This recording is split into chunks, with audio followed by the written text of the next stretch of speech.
Dolphin fans, we have made it almost. We are now 6 days away from the start of our 2021 season, and boy, could I seriously not be any more excited. This is probably the most optimistic I've been about a season in a long time. I remember the last time was the 2015 season, and we saw how that turned out, but I do feel a lot better about this one. This one, I'm actually really confident we can at least be a playoff team and really make some noise in the future. So I'm definitely excited. But before that starts, I'm going to go ahead and do my 5 predictions for the Dolphins in specific, where just like I did last episode, it was kind of just for the NFL as a whole, but this one's going to be for the Dolphins in specific. So again, there are 5 predictions here.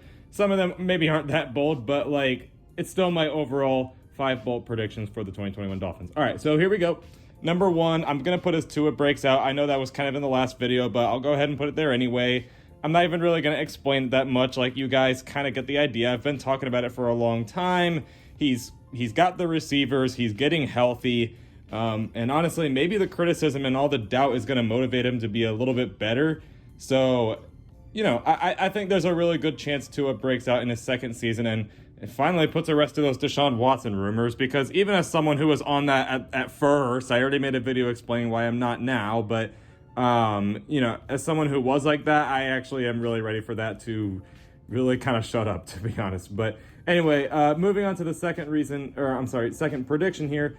I think Mike Gesicki is finally going to be recognized as a top tight end in the league. He was really emerging last year and unfortunately got hurt kind of right when he was about to emerge at the end of the season. He came back, I think. I kind of can't remember, but I think he got injured in the Chiefs game, which was week 14. So, but anyway, he was really starting to emerge and people were starting to finally recognize him as a top tight end. He kind of had like a season similar to Xavier Howard's 2018 season, how he actually did really good. He had like, I believe 7 picks and then got injured at the end, but somehow still no one actually knew who he was until last year.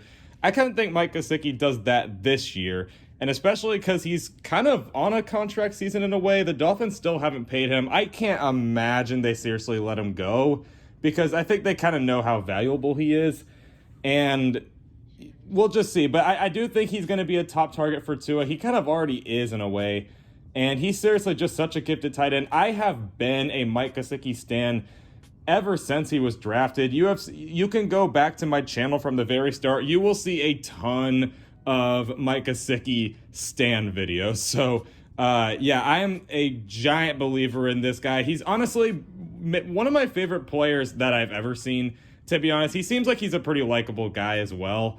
I just like him as a football player. He's very talented. I like him as a locker room guy. It seems like he kind of helped out Devontae Parker a little bit when he was struggling for a little. I don't know. He's definitely one of my favorite players. He might even be my favorite player to ever play for the Dolphins.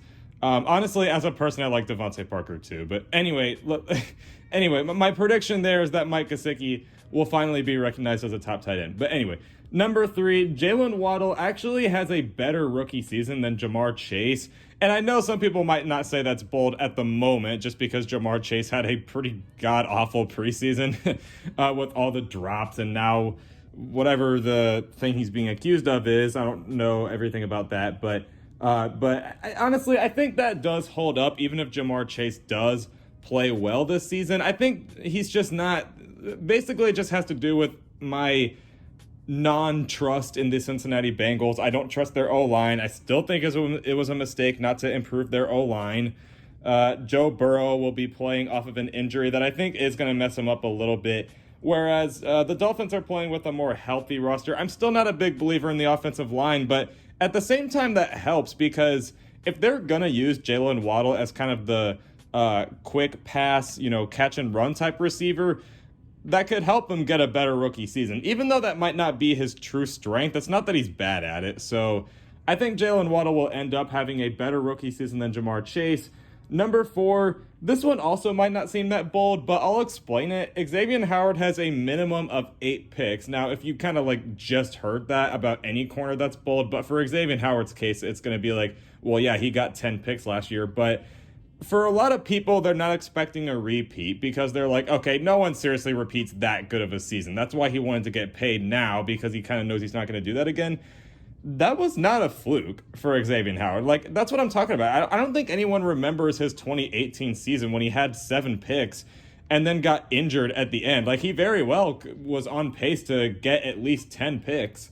I think he got injured in week 13. Like, yeah, he very, very well could have gotten 10 picks or more that season. You know, you could maybe make the argument that he played better that year than he did 2020. Maybe it's, 2020 was probably still his best season. But anyway, I don't think that was really a fluke. Like, I think that just is Xavier Howard. Now, it's probably going to keep dropping now that everyone is aware of Xavier Howard. And of course, quarterbacks are not going to throw his way that much. But I still think that he'll get at least 8. That's not a fluke for Xavier Howard. Or at least somewhere around that range maybe he'll get. And then my last prediction here is that Jalen Phillips wins Defensive Rookie of the Year.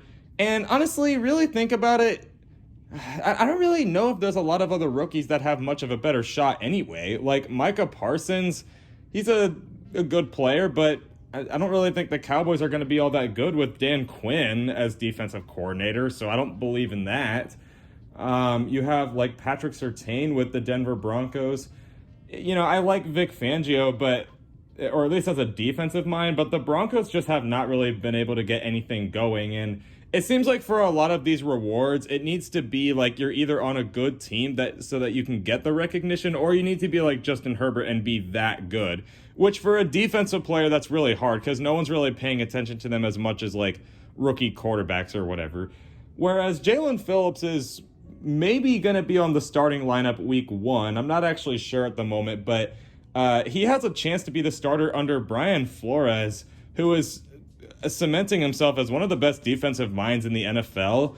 And you pair him up with a really good secondary that kind of forces quarterbacks to do something besides pass the ball. I think there's a chance Jalen Phillips could go out there and win Defensive Rookie of the Year. I think that's probably the only take on here that's really all that bold, to be honest. But it is one that I actually believe in. But yeah, anyway, that's going to be my 5 bold predictions for the Dolphins 2021 season. Let me know what you guys think. Are there any predictions that you feel like I missed? Or do you think there's any that I said that you think is not going to happen? Let me know what you think in the comments below. And I'll see you on Thursday. I'm going to be doing my preview of the Dolphins at the Patriots game. Now, I'm going to give you a little bit of a heads up. I'll probably do it again in the video. I'm probably not going to do a preview and recap video every week. Like, there's probably going to be certain weeks that, will be something different. But because this is the first game and we technically don't know anything about the 2021 Dolphins yet, or at least how they play, we'll make the preview video. But anyway, just stay tuned for that. And I guess until Thursday, I'll catch you for the next one, Fin fans. Fins up.